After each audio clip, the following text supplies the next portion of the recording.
good morning to all of you. Ayan, magluluto na naman tayo ngayon ng paborito. Ito kangkong to guys. Alam niyo naman lang, lahat ng Pilipino ay kumakain itong kangkong na ito. So tara, samahan niyo ako magluluto ngayon. Ito, papakita ko kung ano ang mga ingredients natin for today. Napaka simple lang. Guys, ang gagamitin natin syempre ang kangkong na hinati-hati ng ganyan. Ayan, hatiin mo lang ng ganyan kangkong guys. Hanggang malambot siya guys, kailangan yung malambot. Pwede yan, ha? Tiri na nyo. O, pwede pa yan. And then, syempre, kailangan natin ng, leek. Ang leek po ay nilalagay sa freezer para hindi po siya magsag. Kung marami kayong tinadtad na leek, lagay nyo sa freezer yan, pang preserve po siya. And then, ito, chopped onion. Kukuha tayo. And then, itong garlic din na yan. Nilalagay din sa fridge para yung para yung texture niya yan. Kasi maganda. Ito, ang kanilang, fermented.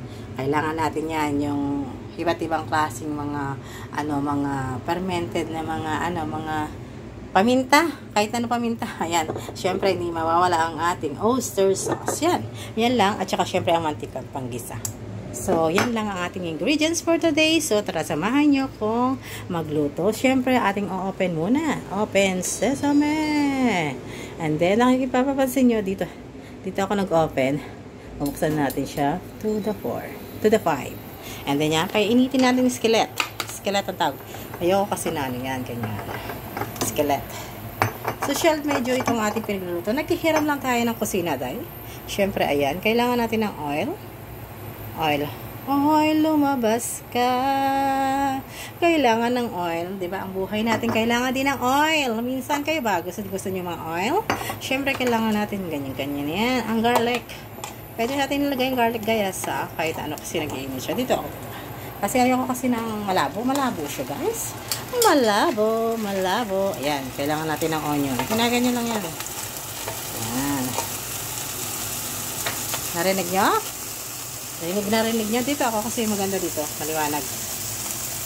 Maliwanag dito. Napakadilim dun eh. So, Filipino food tayo ngayon. Kasi hindi tayo pero gagawin natin masarap-sarap pa rin naman. Paborito nyo rin to, diba? Hindi lang yung laging adobo. Lagyan nyo rin ng ganito. So, pakinggan nyo, no? Pakinggan nyo. Napapakinggan nyo naman. Tumatalsik-talsik. Ang sarap magluto pagka kompleto, eh.